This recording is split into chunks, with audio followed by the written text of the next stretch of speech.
Sir ಜನ್ಜಿ ಏನಿದ್ದಾರಲ್ಲ sir, youths ಇಡೀ ರಾಷ್ಟ್ರಾದ್ಯಂತ ಹೊಸದೇ ರಾಜಕೀಯವನ್ನು ಬರೀತಾ ಇದ್ದಾರೆ ಸರ್. 50-60 ವರ್ಷಗಳ ಹಳೆ ಪಾರ್ಟಿಗಳನ್ನು ತಿರಸ್ಕರಿಸಿ ನಿನ್ನೆ ಮೊನ್ನೆ ಹುಟ್ಟಿರುವ ಪಕ್ಷಗಳನ್ನು ಅಧಿಕಾರದ ಗದ್ದುಗೆಯಲ್ಲಿ ಕೂರಿಸ್ತಾ ಇದ್ದಾರೆ. ಅಂತಹ ಯುವಕರ ನಾಡಿ ಮಿಡಿತ ಅರ್ಥವರೇ ಇವತ್ತು ನಾಯಕ. ಸೊ ಅಂತಹ ಜೆನ್ಸಿಗಳನ್ನು ಅಥವಾ ಅಂಥ ಯುವಕರನ್ನು ಮುಟ್ಟೋದಕ್ಕೆ ತಾವೇನಾದರೂ ಏನು ಪ್ಲ್ಯಾನ್ ಮಾಡ್ಕೊಂಡಿದ್ದೀರಿ ಸರ್? ಮೇಡಮ್, ಬದಲಾವಣೆ ಅಂತಕ್ಕಂಥದ್ದು ಜಗತ್ತಿನ ನಿಯಮ. ಈ ಬದಲಾವಣೆ ಆಯಾ ಕಾಲಘಟ್ಟದಲ್ಲಿ ಆಯಾ ಜನ್ರೇಷನ್ಗೆ ತಕ್ಕಂತೆ ನೀವು ಹೇಳ್ದಂಗೆ ಜೆನ್ಜಿ ಅಂತಕ್ಕಂಥದ್ದು ಏನು ಹೇಳ್ತಾ ಇದ್ದೀರಿ, ನಾಳೆ ಆಲ್ಫಾ ನೋಡ್ತೀವಿ, ಬೀಟಾ ನೋಡ್ತೀವಿ, ಎಲ್ಲರನ್ನೂ ಕೂಡ ನೋಡುವಂಥ ದಿನ ಭವಿಷ್ಯ ನಾವೆಲ್ಲ ಕಾಣ್ಬೋದು, ಎದುರು ನೋಡ್ತಾ ಇದ್ದೀವಿ. ಇದರ ನಡುವೆ ನೀವು ಹೇಳ್ದಂಗೆ ಹೆಚ್ಚು ಕಮ್ಮಿ 6 ದಶಕಗಳ ಹತ್ತತ್ರ ಆಡಳಿತವನ್ನು ಮಾಡಿರ್ತಕ್ಕಂಥದ್ದು, ರಾಜಕೀಯ ಅಸ್ತಿತ್ವದಲ್ಲಿ ಇರ್ತಕ್ಕಂಥ ಪಕ್ಷಗಳನ್ನ ತಿರಸ್ಕರಿಸಿ ಇವತ್ತು ಇವತ್ತಿನ ಜೆನ್ಜಿ ಜನ್ರೇಷನ್ಗಳು ತಗೊಂಡಿರ್ತಕ್ಕಂಥ ನಿರ್ಣಯ ಏನಿದೆ, ಎಲ್ಲ ಒಂದು ಕಡೆ ಆ ಬದಲಾವಣೆಯನ್ನು ನಿರೀಕ್ಷೆ ಇಟ್ಕೊಂಡು ತೊಗೊಂಡಿರ್ತಕ್ಕಂಥ ಇದು ವಿಚಾರ. ಆದರೆ ನಾನು ಇವತ್ತಿನ ಕಾಲಘಟ್ಟದ ಯುವಕರಿಗೆ ನನ್ನ ಅನಿಸಿಕೆ ನಾನು ಹೇಳುವಂಥದ್ದು, ಯಾವ ವ್ಯವಸ್ಥೆಗಳಲ್ಲಿ ಲೋಪಗಳಿದೆ ಅಂತಕ್ಕಂಥದ್ದು ನಿರಂತರವಾಗಿ ಸೋಷಿಯಲ್ ಮೀಡಿಯಾ ಪ್ಲ್ಯಾಟ್ಫಾರ್ಮ್ಸ್ಗಳಲ್ಲಿ ಚರ್ಚೆ ಮಾಡ್ತಾ ಇರ್ತಾರೆ ಯುವಕರು. ಯಾಕೆಂದರೆ ತುಂಬ ಜನ ಕಂಟೆಂಟ್ ಕ್ರಿಯೇಟರ್ಸ್ನ ನಾನು ಎಲ್ಲರದು ಮೆಜಾರಿಟಿ ಆಫ್ ದಮ್ ನಾನು ರೆಗ್ಯುಲರ್ ನೋಡ್ತಾ ಇರ್ತೀನಿ, because I also belong to the same generation, same group. So ಈ ಸೋಷಿಯಲ್ ಮೀಡಿಯಲ್ಲಿ ಕೂತ್ಕೊಂಡು ಮಾತನಾಡ್ತಕ್ಕಂಥ ಜನ್ರೇಷನ್ ಏನಿದ್ದಾರೆ ಅದರ ಇಂಪ್ಯಾಕ್ಟೇ ಬೇರೆ. ವ್ಯವಸ್ಥೆ ಒಳಗಡೆ ಬಂದು ಆ ವ್ಯವಸ್ಥೆನ ಬದಲಾವಣೆ ಮಾಡ್ತಕ್ಕಂಥ ಒಂದು ಮನಸ್ಸನ್ನು ಕೂಡ ಇವತ್ತಿನ ಕಾಲಘಟ್ಟದ ಯುವಕರು ಮಾಡಬೇಕು ಅಂತಕ್ಕಂಥದ್ದು ನನ್ನ ಒಂದು ಅಪೇಕ್ಷೆ. ಕರೆಕ್ಟ್. ಯಾಕೆಂದರೆ ವ್ಯವಸ್ಥೆ ಸರಿ ಇಲ್ಲ ಅನ್ನೋದೊಂದು ಭಾಗ. ವ್ಯವಸ್ಥೆ ಸರಿ ಹೋಗ್ಬೇಕಂದ್ರೆ ಏನು ಮಾಡಬೇಕು?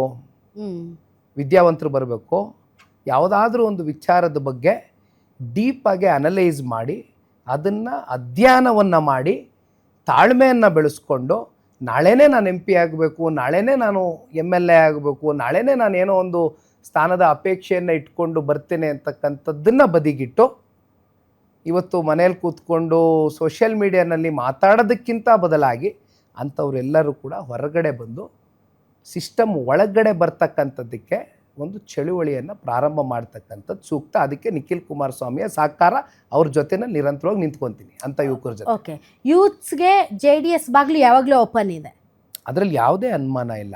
ಯಾಕೆಂದರೆ ಇವತ್ತಿನ ನಮ್ಮ ಭಾರತ ದೇಶದಲ್ಲಿ ಪ್ರತಿನಿಧಿಸ್ತಾ ಇರ್ತಕ್ಕಂಥದ್ದು ಬಹುಪಾಲು ಯುವಕರು, ಆಮೇಲೆ ನಮ್ಮ ಮಹಿಳೆಯರು. ಇವರಿಬ್ಬರ ಜೊತೆಯಲ್ಲೂ ಕೂಡ ಜನತಾದಳ ಪಕ್ಷ ನಿರಂತರವಾಗಿ ಅವ್ರದ್ದು ಏನೇ ಕನಸುಗಳಿರಲಿ, ಅವ್ರ ದೇಶ ಕಟ್ತಕ್ಕಂಥ ರಾಜ್ಯ ಕಟ್ತಕ್ಕಂಥ ಯಾವುದೇ ಕಲ್ಪನೆಗಳಿರಲಿ, ಅದಕ್ಕೆ ಪೂರಕವಾಗಿ ಅವ್ರಿಗೆ ಬೆಂತಟ್ಟಿ ಜನತಾದಳ ಪಕ್ಷದ ಕಡೆಯಿಂದ ಮುಂದೆ ಅದು ಜಿಲ್ಲಾ ಪಂಚಾಯಿತಿ, ತಾಲೂಕ್ ಪಂಚಾಯಿತಿ, ಗ್ರಾಮ ಪಂಚಾಯಿತಿ ಯಾವುದೇ ಸ್ಥಳೀಯ ಚುನಾವಣೆಗಳು ಬರಲಿ, ಬಹುತೇಕ ಯುವಕರಿಗೆ ಅವಕಾಶ ಮಾಡಿ, ವಿದ್ಯಾವಂತ ಯುವಕರಿಗೆ ಯಾರು ಸಮಾಜದ ಒಂದು ಬದಲಾವಣೆಯನ್ನು ಬಯಸ್ತಾ ಇದ್ದಾರೆ, ಸಮಾಜವನ್ನು ಒಂದು ಪರಿವರ್ತನೆ ಮಾಡಬೇಕು ಅಂತಕ್ಕಂಥ ಆಲೋಚನೆಗಳು ಇಟ್ಕೊಂಡಿದ್ದಾರೆ, ಅಂಥವ್ರ ಜೊತೆಯಲ್ಲಿ ನಿಖಿಲ್ ಕುಮಾರಸ್ವಾಮಿ ಆಗಲಿ ಜನತಾದಳ ಪಕ್ಷ ನಿರಂತರವಾಗಿ ನಿಂತ್ಕೊಳ್ಳುತ್ತೆ. ಸರ್, GBA ಎಲೆಕ್ಷನ್ಸ್ ಗೊತ್ತಿಲ್ಲ ಇವರು ಸರ್ಕಾರದವರು ಮಾಡ್ತಾರೆ ಇಲ್ವ, ಯಾಕಂದರೆ ತಾವು JDS ಅವರೇ ಒಂದು RTI ಹಾಕಿದ್ರಿ ಯಾಕೆ ಎಲೆಕ್ಷನ್ಸ್ ಮಾಡ್ತಾ ಇಲ್ಲ ಅಂತ, ಸರ್ಕಾರನೇ ಹಿಂದೇಟ್ ಆಗ್ತಾ ಇದೆ ಅಂತ. ಈಗ ಚುನಾವಣಾ ಆಯೋಗ ಕೂಡ ರೆಡಿಯಾಗಿ ನಿಂತಿದೆ ಎಲೆಕ್ಷನ್ ಮಾಡೋದಕ್ಕೆ. ಸೊ ಯಾವ ರೀತಿಯಾಗಿ ರೋಡ್ ಮ್ಯಾಪ್ ರೆಡಿಯಾಗಿದೆ ಸರ್ ತಮ್ಮ GBAಗೆ? ಮೈತ್ರಿಯಲ್ಲಿ ಹೋಗ್ತಿರೋ, ವಿದೌಟ್ ಮೈತ್ರಿ ಹೋಗ್ತಿರೋ, ಮಾತುಕತೆಗಳು ನಡೀತಾ ಇದ್ದಾವ, ಏನು ಒಂದು ಕ್ಲಾರಿಟಿ ಇಲ್ಲ JDS ಪಾರ್ಟಿದು. ಸೊ ಅದ್ರ ಬಗ್ಗೆ ಏನಾದರೂ ಹೇಳಕ್ಕೆ ಇಷ್ಟಪಡ್ತೀರಾ? ಮೇಡಮ್, ಈಗ ಫಸ್ಟ್ ಆ್ಯಂಡ್ ಫಾರ್ಮೋಸ್ಟು ತಾವು ಹೇಳ್ದಂಗೆ, ಯಾಕಂದರೆ ಆನ್ ಗ್ರೌಂಡ್ ಭಾಳ ಜನ ನಾನು ಮಾತಾಡ್ಸೋವಾಗ ಹೇಳಿದ್ದು, ಸೊ BJP ಮತ್ತು ಕಾಂಗ್ರೆಸ್ನಲ್ಲಿ ಆಲ್ರೆಡಿ ಎಲ್ಲರೂ ರೆಡಿ ಇದ್ದಾರೆ, ಬಟ್ JDS ಹೇಗೆ, ಏನು ಅವ್ರು ಇಂಡಿವಿಜುವಲ್ ಹೋಗ್ತಾರಾ ಅಥವಾ ಮೈತ್ರಿಯಲ್ಲಿ ಹೋಗ್ತಾರಾ ಅನ್ನೋ ಒಂದು ಕನ್ಫ್ಯೂಷನ್ ಇದೆ ಜನರಲ್ಲಿ, ನಾಯಕರುಗಳಲ್ಲಿ. ಸೊ ಅದಕ್ಕೆ ಯಾವಾಗ ಕ್ಲಾರಿಟಿ ಸಿಗ್ಬೋದು JDS ಪಾರ್ಟಿಯಿಂದ? ಮೇಡಮ್, ಈಗ ಒಂದು ತಮಗೆ ಗೊತ್ತಿದ್ದಂಗೆ ಕುಮಾರಣ್ಣ ಅವ್ರ ಕಾಲಘಟ್ಟದಲ್ಲಿ BBMP ಅಂತ ರಚನೆ ಆಯಿತು. ಈಗ ಮತ್ತೆ ಅದಕ್ಕೆ ಪುನರ್ ನಾಮಕರಣ ಹೊಸದಾಗಿ ಮಾಡಿದ್ದಾರೆ, GBA ಅಂತ. ಅದಕ್ಕೆ ಹೊಸದಾಗಿ ಹೆಸರು ಬದಲಾವಣೆ ಮಾಡ್ಕೊಂಡಿದ್ದಾರೆ. 11 ವರ್ಷ ಆಗಿದೆ ಚುನಾವಣೆ ಆಗಿ.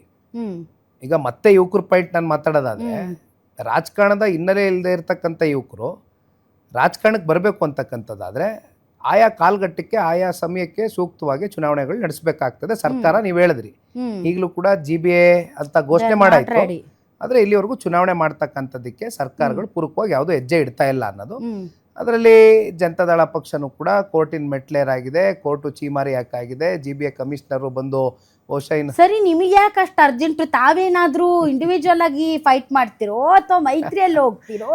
ನಿಮ್ ಲೈನ್ ಇನ್ನೂ ಕ್ಲಾರಿಟಿ ಇಲ್ಲ. ಮೇಡಮ್ ವೆರಿ ಕ್ಲಿಯರ್ ಆಗಿ ಹೇಳ್ತೀನಿ. ಹಾ. ಈಗ ಕಾರ್ಪೊರೇಷನ್ ಅಧ್ಯಕ್ಷರುಗಳು ಇತ್ತೀಚೆಗೆ ನೇಮಕಾತಿ ಮಾಡಿದ್ವಿ. ಹ್ಮ್ ಒಳಗಡೆ ಗ್ರೌಂಡ್ ಅಲ್ಲಿ ಡಿಲಿಮಿಟೇಷನ್ ಆಗಿದೆ, ರಿಸರ್ವೇಶನ್ಸ್ ಜಾರಿ ಆಗಿದೆ, ಫೈನಲ್ ನೋಟಿಫಿಕೇಶನ್ ಹೊರಗಡೆ ಬಂದಿದೆ. ಹ್ಮ್ ಈಗ ಬದಲಾವಣೆ ಅಂತಕ್ಕಂಥದ್ದು ಏನಾಗ್ಲಿಕ್ಕಿಲ್ಲ, ಇನ್ನು ಅವಕಾಶಗಳಿಲ್ಲ. ಹ್ಮ್ ಎಲ್ಲ 20,000 ಜನಸಂಖ್ಯೆ ಇರ್ತಕ್ಕಂಥ ವಾರ್ಡ್ಗಳು ಬಂದಾಗಿದೆ, 40,000ವರೆಗೂ ಇದೆ. ಸೊ ಈಗ 369 ವಾರ್ಡ್ಗಳಲ್ಲಿ ಅವಕಾಶ ಇದೆ. ಹ್ಮ್ ಇದರಲ್ಲಿ ಜನತಾದಳ ಪಕ್ಷ ಯಾವ್ಯಾವ ಭಾಗದಲ್ಲಿ ನಮ್ಮ ಸ್ಟ್ರೆಂತ್ಗಳೇನು, ವೀಕ್ನೆಸ್ಗಳೇನು ಅಂತಕ್ಕಂಥ ಅನಲೈಸ್ ಮಾಡ್ತಕ್ಕಂಥದ್ದು ಈಗಾಗಲೇ ಪ್ರಾರಂಭ ಆಗಿದೆ. ಹ್ಮ್ ಇದರ ಮಧ್ಯೆ ನಾನು ಹೇಳ್ತಕ್ಕಂಥದ್ದು, ಬೆಂಗಳೂರು ನಗರದಲ್ಲಿ ಇರ್ತಕ್ಕಂಥ ಅನೇಕ ಸಮಸ್ಯೆಗಳು, ಜ್ವಾಲಂತ ಸಮಸ್ಯೆಗಳು, ಇದನ್ನ ಜನ ಪ್ರತಿನಿತ್ಯ ಬೈಕಂಡಾದ್ರೂ ಸರಿ ಇನ್ನೊಂದಾದ್ರೂ ಸರಿ ಎದುರಿಸ್ತಾ ಇದ್ದಾರೆ. ಸಾಕಷ್ಟು ಜನ ಯೂತ್ಸ್ ರೆಡಿ ಆಗಿದ್ದಾರೆ. ಯೂತ್ಸ್ JDS ಏನ್ ಮಾಡುತ್ತೆ ಅಂತ. ಈಗ ನೀವು ಪಕ್ಷಕ್ಕಿಂತ ಕ್ಯಾಂಡಿಡೇಟ್ ಇಂಪಾರ್ಟೆಂಟ್. ಕ್ಯಾಂಡಿಡೇಟ್ ಹೇಗೆ ಕೆಲಸ ಮಾಡ್ತಾನೆ ಅಂತ ಕ್ಯಾಂಡಿಡೇಟ್ಗಳು ಸಿಕ್ಕರೆ ನೀವು ಅಲ್ಲೋನು ಹೋಗ್ಬೋದಲ್ಲ, ಫೈಟ್ ಮಾಡ್ಬೋದಲ್ಲ. ಬೆಂಗಳೂರಲ್ಲಿ ಬಹಳಷ್ಟು ಜನ ಯುವಕರು ರೆಡಿ ಇದ್ದಾರೆ. ಈ ವಿಚಾರವಾಗಿ ಮೇಡಮ್, ಯುವತಿಯರು ರಿಸರ್ವೇಶನ್ಸ್ ಬೇರೆ ಈ ಇದೆ. ವಿಚಾರವಾಗಿ ನಾನು ವೆರಿ ಕ್ಲಿಯರ್ ಇದ್ದೀನಿ.